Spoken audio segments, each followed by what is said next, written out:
Good morning. എൻ്റെ പേര് Sony Mathew. എന്നെ അറിയാത്തവർക്ക് വേണ്ടി ഞാൻ പരിചയപ്പെടുത്താം. ഞാനൊരു ചെറിയ യൂട്യൂബറാണ്. കുറേ കാലങ്ങളായിട്ട് വീഡിയോയോ കാര്യങ്ങളൊന്നും ചെയ്യാറില്ല, പേഴ്സണൽ ഇഷ്യൂസ് കാരണമാണ്. അപ്പോൾ ഇന്ന് ഞാനൊരു വീഡിയോ ചെയ്യണമെന്ന് വിചാരിച്ചിട്ട് ഈ വിഷയം ഞാനിന്ന് ചെയ്യുന്ന ഈ വിഷയം ഏകദേശം എനിക്ക് 2024 മുതൽ ചെയ്യണമെന്ന് വിചാരിച്ചൊരു കാര്യമാണ്. പക്ഷേ പല സാഹചര്യങ്ങൾ കൊണ്ട് എനിക്ക് ചെയ്യാൻ പറ്റിയില്ല. അതിന് കാരണം എന്താണെന്ന് വെച്ച് കഴിഞ്ഞാൽ നമ്മളൊരു കാര്യം പറയുമ്പോൾ അതിനെതിരെയുള്ള അതിന് നമുക്ക് അനുകൂലമായിട്ടുള്ള ഡോക്യുമെൻറ്റ് വേണം. അതിനുശേഷം നമുക്ക് സംസാരിക്കാൻ പറ്റുള്ളൂ. അല്ലെന്നുണ്ടെങ്കിൽ നമ്മൾ പെട്ടുപോകും. അതിന് മുന്നേ ഞാനൊരു ഇതുപോലൊരു കള്ളത്തരത്തിനെതിരെ, അതായത് കാഞ്ഞങ്ങാട് ജോയിൻ്റ് ആർടിഒയുടെ ഒരു കള്ളത്തരത്തിനെതിരെ പ്രതികരിച്ചിട്ട് ഞാൻ ഒരു 5 വർഷം കേസ് കളിച്ചതാണ്. അപ്പോൾ അങ്ങനത്തെ ഒരുപാട് അനുഭവങ്ങൾ എനിക്കുണ്ട്. അതുമാത്രമല്ല, ഞാൻ ആ രീതിയിൽ പ്രവർത്തിച്ച ആളാണ്. നാട്ടിൽ ഇപ്പം അതായത് നമ്മൾ ഒരു വിഭാഗം ആൾക്കാർക്ക് നമ്മളെ പിടിക്കാൻ കിട്ടിയില്ലെങ്കിൽ നമ്മൾ മോശക്കാരനായിട്ട് ചിത്രീകരിക്കുന്ന നാടാണ് നമ്മുടെ നാട്. അപ്പോൾ അങ്ങനെ കുറേ കാര്യങ്ങളുണ്ട്. അപ്പോൾ ഞാനിപ്പോൾ ഒരു ചെറിയ ബിസിനസ്സും കാര്യങ്ങളൊക്കെ ആയിട്ട് പോവുകയാണ്. അപ്പോൾ അതുകൊണ്ട് എനിക്ക് ഇതിൽ എന്താ പറയുക, ഞാൻ വീഡിയോ ഒന്നും ചെയ്യാറില്ല. അതുപോലെ മുദ്രരോളിനെ പറ്റി 5 വീഡിയോ ചെയ്തിട്ടുണ്ടായിരുന്നു. അങ്ങനെയുള്ള കാര്യങ്ങളൊക്കെയാണ് ഞാൻ ചെയ്തുകൊണ്ടിരിക്കുന്നത്. അപ്പോൾ ഇന്ന് ഞാൻ ചെയ്യുന്ന വീഡിയോ കണ്ട് ആരും സബ്സ്ക്രൈബ് ചെയ്യാനൊന്നും നിൽക്കണ്ട. എനിക്ക് പറയാനുള്ള കാര്യങ്ങൾ നിങ്ങൾ ബോധ്യപ്പെടുത്തുക. അതിൻ്റെ സത്യാവസ്ഥ എന്താ നിങ്ങൾ തന്നെ അന്വേഷിച്ച് കണ്ടുപിടിക്കുക. അതാണ് എനിക്ക് പറയാനുള്ളത്. അപ്പോൾ നമ്മുടെ നാട്ടിൽ തട്ടിപ്പുകളുടെ കാലമാണ്. ഏറ്റവും കൂടുതൽ തട്ടിപ്പ് നടക്കുന്ന ഒരു സ്ഥലം എവിടെയാണെന്ന് വെച്ചാൽ അത് എനിക്ക് തോന്നുന്നത് കേരളമാണെന്നാണ് തോന്നുന്നത്. അത് പല രീതിയിലുണ്ട്. വാട്സാപ്പ് വഴി മുദ്ര ലോണിന് അപേക്ഷ കൊടുത്തിട്ട് പാസ്സാക്കി കൊടുക്കുന്ന, അല്ലെങ്കിൽ 2000, 4000, 5000 ഒക്കെ സർവീസ് ചാർജ് മേടിച്ച് പറ്റിച്ചു പോകുന്ന നാട്. പിന്നെ ഓൺലൈൻ റമ്മി കളിച്ച് കാശ് പോകുന്ന ആൾക്കാർ. അതുപോലെ ഇല്ലീഗലായിട്ട് അൺഓതറൈസ്ഡ് ആയിട്ടുള്ള എന്താ പറയുക ആപ്ലിക്കേഷനിൽ ട്രേഡ് ചെയ്ത് കാശ് പോകുന്ന ആൾക്കാർ. അപ്പോൾ പിന്നെ ഓപ്ഷൻസ്, ഇപ്പം പിന്നെ ഇതിനൊക്കെ പ്രൊമോട്ട് ചെയ്യുന്നത് കുറേ യൂട്യൂബേഴ്സാണ്. അതുപോലെ ഓപ്ഷൻസ്, നമ്മുടെ എന്താ പറയുക സ്റ്റോക്ക് മാർക്കറ്റിൽ ഓപ്ഷൻസ് ട്രേഡ് ചെയ്യിപ്പിച്ച് കുറേ പേരുടെ കാശ് പോകുന്നുണ്ട്. അതെല്ലാം അതിനകത്ത്. പക്ഷേ ഓപ്ഷൻസിൻ്റെ എന്താ പറയുന്നത്, സ്റ്റോക്ക് മാർക്കറ്റിൽ നല്ല കമ്പനി ഇൻവെസ്റ്റ് ചെയ്ത് കാശ് കിട്ടുന്നുണ്ട്. പക്ഷേ അത് അവർ പ്രൊമോട്ട് ചെയ്യാറ്, കാരണം അവർക്ക് കമ്മീഷൻ കിട്ടില്ല. അപ്പോൾ ഈ കമ്മീഷനും മറ്റു കാര്യങ്ങളും കൊണ്ടും മറ്റുള്ളവരുടെ പൈസ കൊണ്ട് മാത്രം ജീവിക്കുന്ന കുറേ ആൾക്കാരുണ്ട്.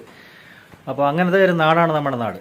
അപ്പം സോഷ്യൽ മീഡിയയിലൂടെ ആർക്കും ആരെയും എന്തും പറഞ്ഞ് വിശ്വസിപ്പിക്കാൻ പറ്റുന്ന ഒരു സ്ഥലമാണ്. അതിൻ്റെ സത്യാവസ്ഥ ആരും അന്വേഷിക്കാറില്ല. അപ്പം നമ്മളതിൽ കാണുന്നിടത്ത് നമ്മൾ പോയി പെട്ടുപോകുന്നുള്ളതാണ് അതിൻ്റെ സത്യം.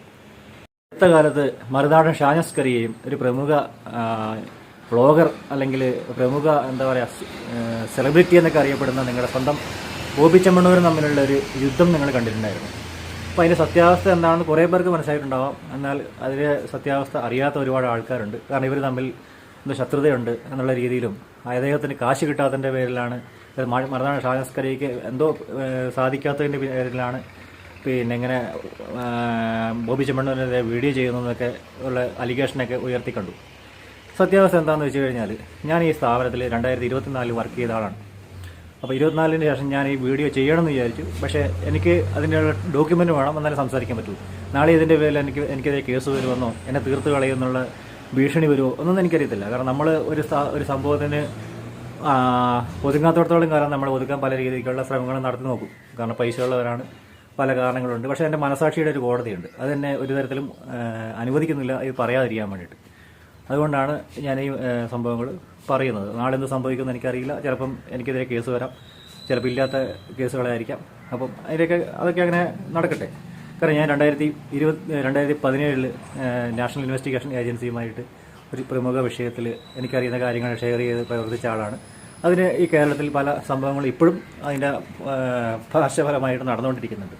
അപ്പോൾ എനിക്കതൊരു പേടിയുള്ള കേസല്ല. പിന്നെ അതുപോലെ തന്നെ 2017 കാഞ്ഞങ്ങാട് ജോയിൻ്റ് ആർടിഒയുടെ അഴിമതിക്കെതിരെ പ്രതികരിച്ചിട്ട് 5 വർഷത്തോളം ഞാൻ കേസ് കളിച്ച ആളാണ്. എൻ്റെ മൊബൈൽ ഫോൺ, അതായത് നിങ്ങളുടെ ആരെങ്കിലും ഒരു മൊബൈൽ ഫോൺ പോലീസ് അറ്റാച്ച് ചെയ്തിട്ടുണ്ടെങ്കിൽ പിന്നീട് തിരിച്ച് കിട്ടിയതായിട്ട് ആർക്കും കിട്ടിയതായിട്ട് അറിയില്ല, കിട്ടിയിട്ടുണ്ടാവില്ല. കാരണം ഫസ്റ്റായിട്ട് ആ സാധനം തിരിച്ചു വാങ്ങിയ ആളാണ് ഞാൻ. അപ്പോൾ അങ്ങനെ നിന്ന ആളാണ്. അതുകൊണ്ട് എൻ്റെ പേരിൽ പല കാര്യങ്ങളും, ഞാനത് കുറേ കാലം പൊതുപ്രവർത്തനങ്ങളും കാര്യങ്ങളും രാഷ്ട്രീയ പ്രവർത്തനമൊക്കെ ഉണ്ടായിരുന്നു. കോൺഗ്രസ് പാർട്ടിയിലായിരുന്നു. ഞാൻ സ്വതന്ത്രമായിട്ട് മത്സരിച്ച് ആ രാഷ്ട്രീയ പ്രവർത്തനം തന്നെ മതിയാക്കിയ ആളാണ്. അപ്പം നല്ല പേരാണ് എനിക്ക്. കാരണം മീൻസ് എന്നെ മോശക്കാരനായിട്ട് ചിത്രീകരിക്കുന്ന എതിർ പാർട്ടിക്കാരുണ്ട്. അപ്പം എന്തോ എന്നെ അറിയുന്നവർക്ക്, പേഴ്സണലി അറിയുന്നവർക്ക് അറിയാം. ഞാൻ ആരെയും അങ്ങോട്ട് പോയി ഉപദ്രവിക്കാറില്ല. എന്നെ ഉപദ്രവിച്ചാൽ മാത്രമേ മാക്സിമം ഞാൻ ഒഴിഞ്ഞു നിൽക്കത്തുള്ളൂ. ഒരു പരിധി കഴിയുമ്പോൾ മാത്രമേ ഞാൻ പ്രതികരിക്കാറുള്ളൂ. അതാണ് എൻ്റെ ഒരു ക്യാരക്ടർ.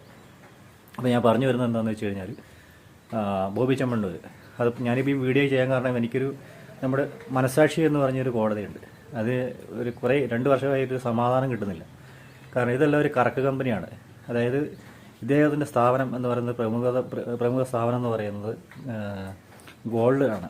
ആ ഗോൾഡ് കമ്പനി അല്ലെങ്കിൽ ബോബി ചെമ്മണ്ണൂർ ഗോൾഡ് LLP എന്നാണ് രജിസ്റ്റർ ചെയ്തിരിക്കുന്നത്. അതായത് ലിമിറ്റഡ് ലയബിലിറ്റി പാർട്ണർഷിപ്പ്. ആ വേർഡിൽ തന്നെയുണ്ട് LLP എന്താണ്, ലിമിറ്റഡ് ലയബിലിറ്റി പാർട്ണർഷിപ്പാണ്. ആ വേർഡിൽ തന്നെയുണ്ട് ആ കമ്പനീൻ്റെ ബാധ്യതകൾ. അതായത് ആ കമ്പനി എന്തെങ്കിലും കാരണവശാൽ എന്തെങ്കിലും സംഭവിച്ചു കഴിഞ്ഞാൽ ആ കമ്പനിയുടെ ഓണർമാർക്ക് അല്ലെങ്കിൽ അതിൻ്റെ ഡയറക്ടർമാർക്ക് യാതൊരു ഉത്തരവാദിത്വവും നിയമപരമായിട്ടില്ല. കോടതിയിൽ പോയാൽ നിങ്ങൾക്ക് ഒരിടത്തുനിന്നും ഒന്നും ചെയ്യാൻ പറ്റത്തില്ല. കാരണം അതാണ് ലിമിറ്റഡ് ലയബിലിറ്റി പാർട്ണർഷിപ്പ്. നിങ്ങൾ ജസ്റ്റ് ഗൂഗിളിൽ സെർച്ച് ചെയ്ത് നോക്കിയാൽ അറിയാം, അല്ലെങ്കിൽ ചാർട്ടേഡ് അക്കൗണ്ടൻറ്റിനോടോ ഒരു അഡ്വക്കേറ്റിനോട് ചോദിച്ചു കഴിഞ്ഞാൽ കൃത്യമായി അതിനെ പറ്റിയുള്ള വിവരങ്ങൾ കിട്ടും. അപ്പം ഈ സ്ഥാപനം ജനങ്ങളിൽ നിന്ന് പണം സമാഹരിച്ചാണ് മുന്നോട്ട് പോകുന്നത്. മെയിൻ ഉദ്ദേശം എന്ന് പറയുന്നത് സ്കീമുകളാണ്. നിങ്ങൾ ആ സ്ഥാപനത്തിൽ എന്തെങ്കിലും സാധനം ഗോൾഡ് പർച്ചേസ് ചെയ്യാൻ പോയിട്ടുണ്ടെന്ന് നിങ്ങൾക്കറിയാം, ഒരുപാട് സ്കീമുകളുണ്ട്. ഇന്ന് ഈ നാട്ടിൽ സ്കീമുകളുടെ കാലമാണ്. അപ്പോൾ മറ്റൊരാളുടെ കയ്യിലിരിക്കുന്ന കാശ് എൻ്റെ പോക്കറ്റിൽ വരുത്തുക എന്നതാണ് അതിൻ്റെ ലക്ഷ്യം.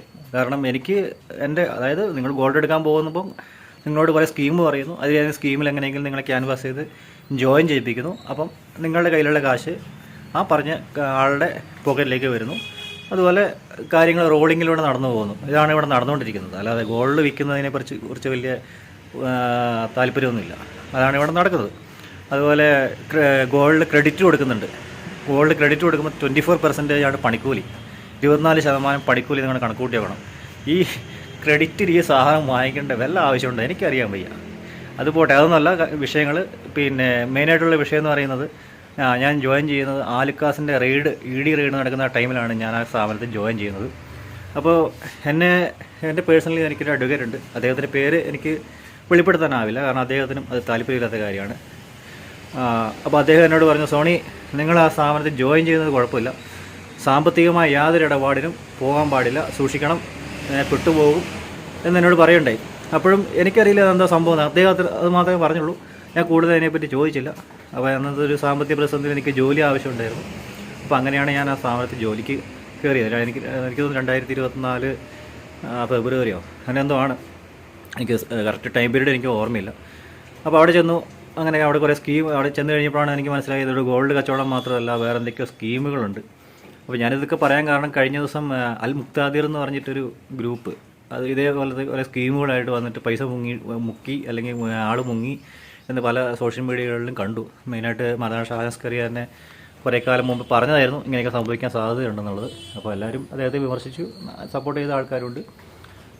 അപ്പോൾ അങ്ങനെ അതും കൂടെ കൂടിയിട്ടാണ് ഞാനിപ്പോൾ ഇത് പറയണത് കുറേ കാലം വിചാരിക്കുന്നു. പിന്നെ വരും വരായികളെക്കുറിച്ച് കുറേ ഞാൻ ചിന്തിച്ചു. കാരണം നാളെ ഇത് പറയുമ്പോൾ തിരിച്ചെന്തായാലും ഒരു അറ്റാക്ക് ഉണ്ടാകാനുള്ള സാധ്യതയുണ്ട്. അത് പല രീതിയിലായിരിക്കും. നമ്മളെ തീർത്ത് കളയുന്ന വീട്ടുകാരോട് ഭീഷണിപ്പെടുത്തൽ, അങ്ങനെയൊക്കെയാണ് കുറേ ആൾക്കാർ ഇപ്പോൾ ചെയ്തുകൊണ്ടിരിക്കുന്നത്. അപ്പോൾ അതൊന്നും എനിക്ക് വിഷയമല്ല, അതൊന്നും നടക്കുകയില്ല. കാരണം എനിക്കെതിരെയുള്ള ഓരോ നീക്കങ്ങളും ആരാണ് ചെയ്യുന്നത് അവർ എന്താ പറയണ്ടേ, നിരീക്ഷണത്തിലായിരിക്കും. അപ്പോൾ അത് വിഷയമല്ല, കേസല്ല. പോട്ടെ. അപ്പം അതായത് ഇവിടെ 2 സ്കീമുകൾ, അതായത് നിങ്ങൾ ആ സ്ഥാപനത്തിൽ പോയി കഴിഞ്ഞാൽ ഒരു 3-4 സ്കീമുണ്ട്. അതിലൊന്ന് പണിക്കൂലി ഇല്ലാണ്ട് ഗോൾഡ് എടുക്കാൻ പറ്റുന്ന ഒരു 11 മാസത്തെ സ്കീം, നിങ്ങൾക്കുള്ള പൈസ അടച്ചാൽ മതി.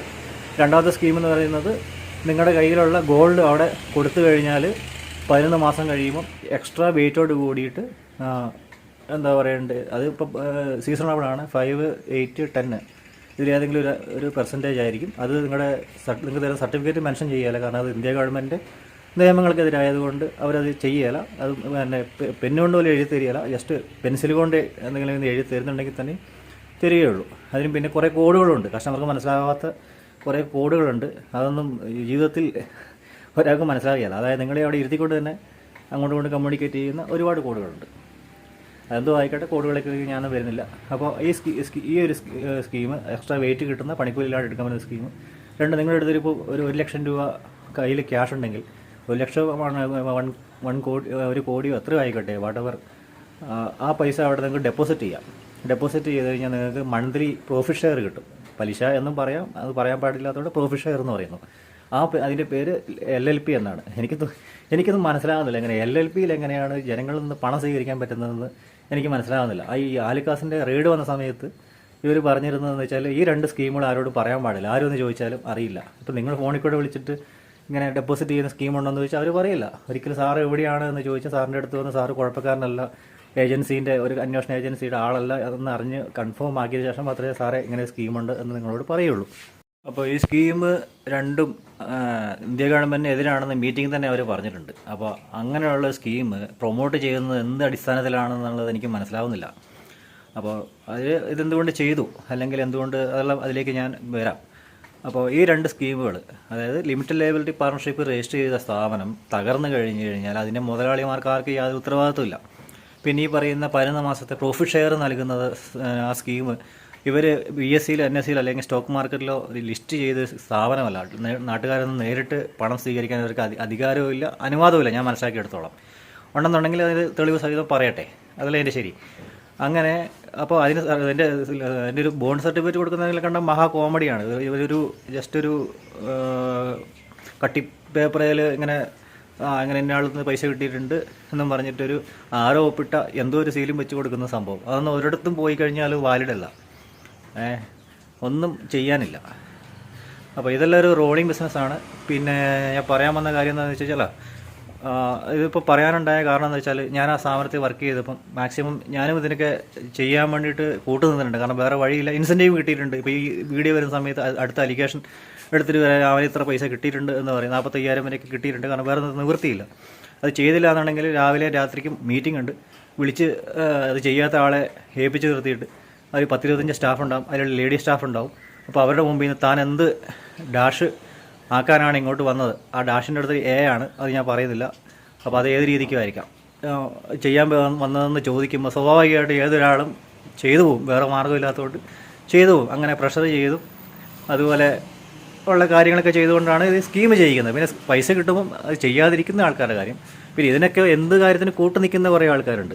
അവർക്കിപ്പോൾ പൈസ മാത്രം മതി, കാരണം നല്ല ഇൻസെൻറ്റീവ് കിട്ടുന്നുണ്ട്. അത് വിചാരിച്ച് എന്തായാലും ജീവിതകാലം അവർ അത് ഒഴിവാക്കിയാൽ അവർക്കും ജീവിക്കണമല്ലോ. അപ്പം ആർക്കെന്ത് സംഭവിച്ചു കഴിഞ്ഞാൽ ഒരു പ്രശ്നമില്ല, അവർ അങ്ങനെ നന്നായിട്ട് ചെയ്തു പോകും, അവർ നല്ല പൈസയും കിട്ടും. അതാണ് ഇവിടെ നടന്നുകൊണ്ടിരിക്കുന്നത്. അപ്പം ഞാൻ 8 മാസം വർക്ക് ചെയ്തു. എനിക്ക് ഇങ്ങനെയുള്ള കാര്യങ്ങളൊന്നും അംഗീകരിക്കാൻ പറ്റുന്നില്ല. അപ്പം ഒരു പരിധി കൂടുതൽ നമ്മുടെ സാമ്പത്തിക പ്രശ്നം കൊണ്ടാണ് ഞാൻ അവിടെ നിന്നത്. എന്തെങ്കിലും ആട്ടെ എന്ന് വെച്ച് ഞാൻ ഒരു ബോണസ് കിട്ടുന്ന ഒരു സമയമുണ്ടായിരുന്നു. അത് ടൈമൊന്നും എനിക്ക് ഓർമ്മയില്ല, 2 വർഷം മുന്നേ ആയതുകൊണ്ട്. അപ്പോൾ ആ ബോണസ് കിട്ടുന്ന 10 ദിവസം കൂടി വർക്ക് ചെയ്ത ബോണസ് കിട്ടുമായിരുന്നു. ഞാൻ പറഞ്ഞു ഞാൻ റിസർവേഷൻ ലെറ്റർ കൊടുത്തു, ഞാൻ ഇന്ന് തന്നെ പോകാമെന്ന് പറഞ്ഞു. ഓക്കെ, നിൽക്കുവാണെങ്കിൽ 10 ദിവസം കൂടെ വർക്ക് ചെയ്തിട്ട്, അവിടുത്തെ മാനേജർ പറഞ്ഞു 10 ദിവസം കൂടെ വർക്ക് ചെയ്യുന്നെങ്കിൽ നിങ്ങൾക്ക് ബോണസ് വാങ്ങിയിട്ട് പോയിക്കൂടെ. ഞാൻ പറഞ്ഞു എനിക്ക് നിങ്ങളുടെ ബോണസും വേണ്ട, ഒന്നും വേണ്ട, ഞാൻ പോവുകയാണ് എന്നും പറഞ്ഞ് മാന്യമായിട്ട് ഇറങ്ങി വന്ന ആളാണ്. അപ്പോൾ അത്രയധികം ടോർച്ചറിങ് ഉള്ള ഒരു സ്ഥാപനമാണ്. അപ്പോൾ സ്വാഭാവികമായിട്ട് അവിടെ വർക്ക് ചെയ്യുന്ന ആൾക്കാർ ഇത് ചെയ്തേ പറ്റുള്ളൂ. അപ്പം പിന്നത്തെ കാര്യം എന്ന് പറയുന്നത്, ഈ തട്ടിപ്പിന് നിൽക്കുന്ന അല്ലെങ്കിൽ ഈ തട്ടിപ്പിന് സപ്പോർട്ട് ചെയ്യുന്ന, നിയമപരമായിട്ട് എല്ലാ കാര്യങ്ങളും ചെയ്തു കൊടുക്കുന്ന ഒരു 5 പേരുണ്ട്. അത് മീൻസ് പോലീസിൽ നിന്ന് റിട്ടയറായ ഒരു 5 പേര് ഇവരുടെ ടീമിലുണ്ട്. അപ്പോൾ ഇവർക്കെതിരെ വരുന്ന എൻക്വയറി കാര്യങ്ങളൊക്കെ കൃത്യമായിട്ട് ഇവർ നേരത്തെ മനസ്സിലാക്കും. കാരണം ഇപ്പോൾ NIA പോലും ഓൺ ഡെപ്യൂട്ടേഷനിൽ പോയ ആൾക്കാരാണ് അവിടെ വർക്ക് ചെയ്യുന്നത്. അതൊന്നും എല്ലാം പൈസയുടെ പുറത്തും അറിയുന്നത്. ഇപ്പോൾ ഇതിൻ്റെ ഇടയ്ക്ക് ഒരു ED കേസ് വന്നു, അതെല്ലാം അട്ടിമറിച്ചാണ്. കാശ് കൊടുത്തു കഴിഞ്ഞാൽ സ്വാഭാവികമായിട്ടും ആ കേസ് മറിയും. ഇവിടെ നമ്മൾ ഒരുപാട് ED കേസും NIA കേസും ഒക്കെ ഇപ്പോൾ ഒരു 4-5 വർഷമായിട്ട് കാണുന്നതാണ്. ഒന്നും സംഭവിക്കുന്നില്ല, വെറും പ്രഹസനം മാത്രം. ഇതിപ്പോൾ ഇപ്പം വരും, പുലി വരുന്നതെന്ന് പറഞ്ഞാൽ ഒന്നും സംഭവിക്കാറില്ല. അവിടെ പിന്നെ 2018 മുതൽ ചെറിയ റെയ്ഡുകളൊക്കെ നടന്നു. അതൊക്കെ കുറച്ച് കാര്യങ്ങൾ. അപ്പോൾ അങ്ങനെയൊക്കെയാണ് ഇവിടെ സംഭവിച്ചുകൊണ്ടിരിക്കുന്നത്. പിന്നെ രണ്ടാമത് അവിടുത്തെ സ്റ്റാഫിൻ്റെ കാര്യം പറയുകയാണെന്നുണ്ടെങ്കിൽ, നമ്മളതിനുള്ളിൽ എൻ്റർ ചെയ്യുകയാണെന്നുണ്ടെങ്കിൽ നമ്മുടെ മൊബൈൽ ഫോണ്, അതുപോലെ തന്നെ നമ്മുടെ കയ്യിലുള്ള നമ്മുടെ പേഴ്സ് അവിടെ വെച്ച് അത് എത്ര എമൗണ്ടാണ് എൻ്റർ ചെയ്യണം. അത് സാമ്പത്തികമായി കൈകാര്യം ചെയ്യുന്നതുകൊണ്ട് ഓക്കെ. പക്ഷെ നമ്മുടെ മൊബൈൽ ഫോൺ അവിടെ എടുത്ത് വെച്ച് കഴിഞ്ഞാൽ നമുക്ക് ഉപയോഗിക്കാൻ പറ്റത്തില്ല. മീൻസ് ആ ഫോണ് മീറ്റിംഗ് നമ്മുടെ കയ്യിലുണ്ടെങ്കിൽ നമ്മളെന്തെങ്കിലും ഇവർക്കെതിരെയുള്ള രേഖകൾ റെക്കോർഡ് ചെയ്തെങ്കിലോ എന്ന് പേടിച്ചിട്ട് ഒരു കാരണവശാലും ഇവർ ആ ഫോണ് നമുക്ക് ഡ്യൂട്ടി സമയത്ത് തരികയില്ല. രണ്ടാമത് നമ്മുടെ ഫോൺ, അവിടുത്തെ സ്റ്റാഫിൻ്റെ ഫോൺ ഇവരെന്ത് ചെയ്യുമെന്ന് വെച്ച് കഴിഞ്ഞാൽ ആഴ്ചയ്ക്ക് പരിശോധിക്കും.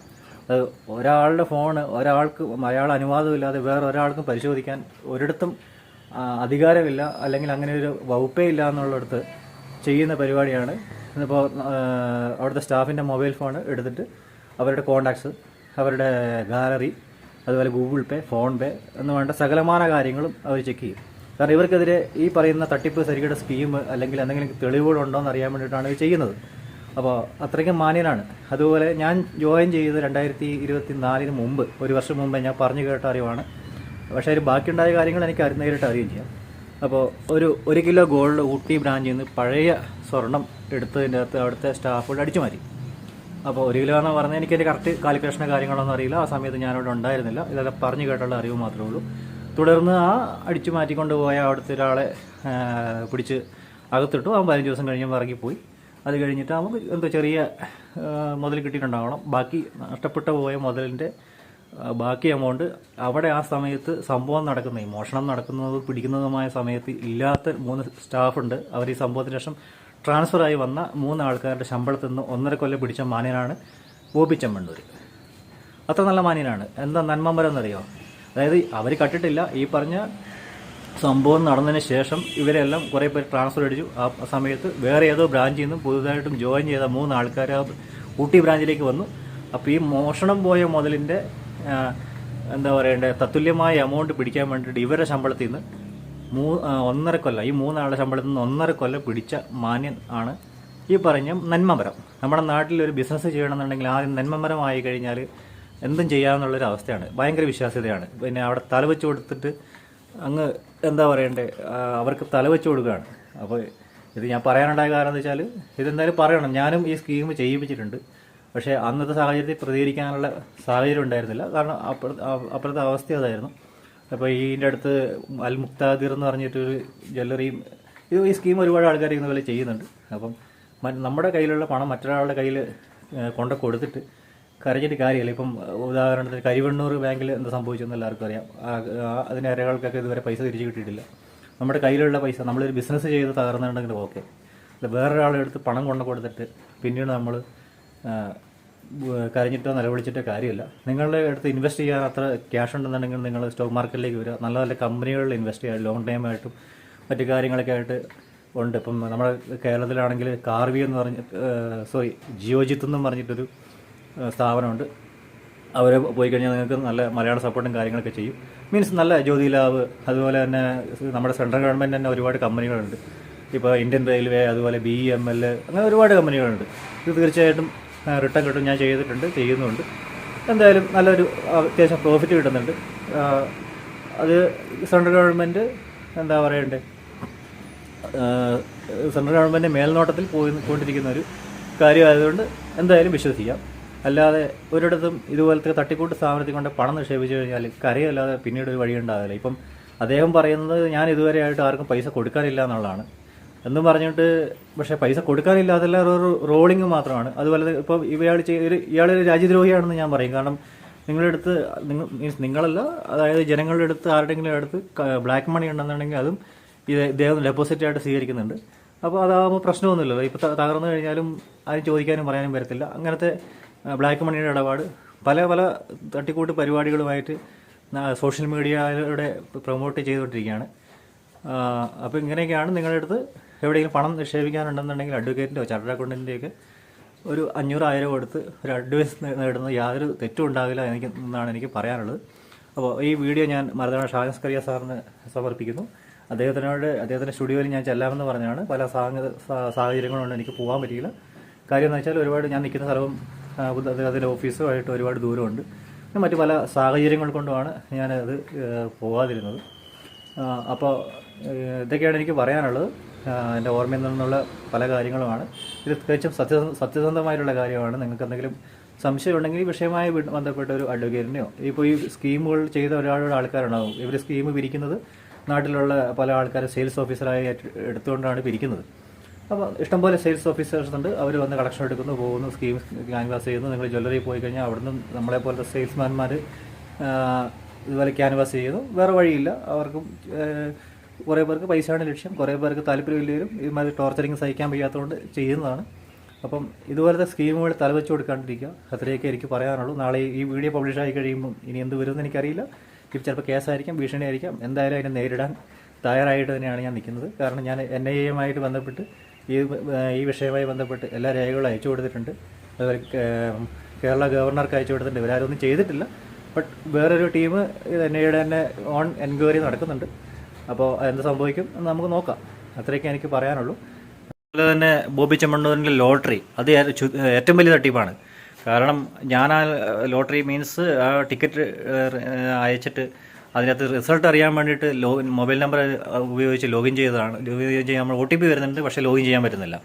അതുപോലെ അതൊരു ഒരു കുറേ കാലങ്ങൾ നിങ്ങൾ ശ്രദ്ധിച്ചാൽ അറിയാം, ഒരു പ്രത്യേക വിഭാഗം ആൾക്കാർക്കാണ് പ്രൈസ് അടിക്കുന്നത്. അപ്പം ഞാൻ കണ്ടിന്യൂസ് ആയിട്ട് വാച്ച് ചെയ്യാറില്ല, എന്നാലും ഒരുമാതിരിപ്പെട്ട ഒരു പ്രത്യേക വിഭാഗം ആൾക്കാർക്കാണ്, ആരാണെന്ന് നിങ്ങൾക്കറിയാം. അപ്പം ഇതൊക്കെ ഒരു തട്ടിക്കൂട്ട് പ്രസ്ഥാനം മാത്രമാണ്. വർക്ക് ചെയ്ത സമയത്ത് ലാസ്റ്റ് ഞാൻ റിസൈൻ ചെയ്യുന്നതിന് 1 മാസം മുമ്പ് ഒരു തെഫ്റ്റ് നടന്നിട്ടുണ്ടായിരുന്നു ഷോപ്പിൽ. അപ്പോൾ ആ തെഫ്റ്റ് ഇവർ വന്ന് ഇവരുടെ ലീഗൽ ടീം എന്ന് പറഞ്ഞൊരു ടീമുണ്ട്, വലിയ ഗുണ്ടായുസുള്ള ആൾക്കാരാണ്. അവർ വന്ന് എല്ലാവരും പീഡിപ്പിക്കുന്നു, വേദിക്കുന്നു, തല്ലാൻ നോക്കുന്നു, എല്ലാ പ്രശ്നങ്ങളും ഉണ്ടാക്കുന്നു. അവസാനം CCTV പരിശോധിച്ച് ആരെ കിട്ടിയെന്നോ ആരോ കൊണ്ടുപോയെന്ന് പറയുന്നു. അവരെ കേസ് കൊടുക്കുമെന്നൊക്കെ പറഞ്ഞു, പക്ഷേ ഒരു യാതൊരു ആക്ഷനും ഉണ്ടായില്ല. ഞങ്ങളുടെ ശമ്പളത്തിൽ നിന്ന്, എല്ലാവരുടെ ശമ്പളത്തിൽ നിന്ന് പിടിച്ചു. ഇതാണ് ഇവിടെ എല്ലാ ജ്വല്ലറിയും നടക്കുന്നത്, അതിൽ തെറ്റൊന്നുമില്ല. പോയ ശമ്പളത്തിൽ നിന്ന് തന്നെ പിടിക്കണം, നല്ല കാര്യമാണ്. പക്ഷേ ആ കൊണ്ടുപോയ ആൾക്കാർ ആരാണെന്നുള്ളത് അവർക്കെതിരെ ഒരു ആക്ഷനോ അല്ലെങ്കിൽ പോലീസ് കേസോ മറ്റു കാര്യങ്ങളോ ഒന്നും അവർ എടുത്തില്ല. ഞാനെന്തായാലും എൻ്റെ കയ്യിൽ നിന്ന് മിസ്സായിട്ടില്ല, ഞാൻ എടുത്തിട്ടില്ല. ഞാൻ റിസൈൻ ചെയ്തതിന് ഒരു 5-8 മാസം മുമ്പ് കഴിഞ്ഞ് 5-8 ഏകദേശം 1 വർഷത്തിന് ശേഷം ഞാൻ അവിടെ ഹെഡ് ഓഫീസിൽ പോയിട്ടുണ്ടായിരുന്നു. ഞാൻ ഈ കാര്യം അവരോട് മുഖത്ത് നോക്കി ഞാൻ സംസാരിക്കുകയും ചെയ്തിട്ടുണ്ട്. ഞാൻ എൻ്റെ ഒരു ബോണ്ട് സർട്ടിഫിക്കറ്റ് ഉണ്ടായിരുന്നു, അത് മേടിച്ച് ഞാൻ കീറി കളഞ്ഞു. അതായത് നമ്മളവിടെ ജോയിൻ ചെയ്യുന്ന സമയത്ത് ഒരു ബോണ്ട് സർട്ടിഫിക്കറ്റ് കൊടുക്കണം. അത് നമ്മുടെ വീട്ടിലുള്ള ആരുടെയാണോ ഫാദറിൻ്റെ പേരിലുള്ള ഒരു ബോണ്ട് സർട്ടിഫിക്കറ്റോട് കൊടുക്കണം. അത് മേടിച്ച് കീറി കളഞ്ഞ് ഞാൻ പറഞ്ഞു, നിങ്ങൾ കട്ട മുതൽ ശമ്പളത്തിൽ പിടിച്ചല്ലോ, എന്തുകൊണ്ട് ആളെ പിടിക്കാൻ പറ്റിയിട്ടില്ല എന്ന് ഞാൻ ചോദിച്ചു. ഒന്നും മിണ്ടിയില്ല അവരാരും എന്നോട്. ഞാൻ എന്നിട്ട് അവിടെ നിന്ന് ഇറങ്ങി പോരുകയാണ് ചെയ്തത്. അപ്പോൾ മറ്റൊരു വീഡിയോയുമായി വീണ്ടും കാണാം. ഞാൻ നല്ല ഒരുപാട് വീഡിയോകൾ ഇപ്പോൾ എൻ്റെ ചാനൽ അപ്ഡേറ്റ് ചെയ്തിട്ടുണ്ട്. അത് കണ്ടിട്ട് ഇഷ്ടപ്പെട്ടെങ്കിൽ മാത്രം ഒന്ന് സബ്സ്ക്രൈബ് ചെയ്യുക. ഈ വീഡിയോ കണ്ടിട്ട് ആരും സബ്സ്ക്രൈബ് ചെയ്യാൻ ഞാൻ പറയുന്നില്ല, കാരണം ഞാൻ ഇങ്ങനത്തെ വിഷയങ്ങളല്ല കൈകാര്യം ചെയ്യുന്നത്. പക്ഷേ ഞാനുമായി ഡയറക്റ്റ് ബന്ധപ്പെട്ടൊരു കാര്യവും, നമ്മളൊരു കാര്യം അറിയുന്നൊരു കാര്യം, നമ്മളെ നിന്ന് പറ്റിയൊരു മിസ്റ്റേക്ക് ഏറ്റു പറയുക എന്നുള്ളതാണല്ലോ ഏറ്റവും ശരി.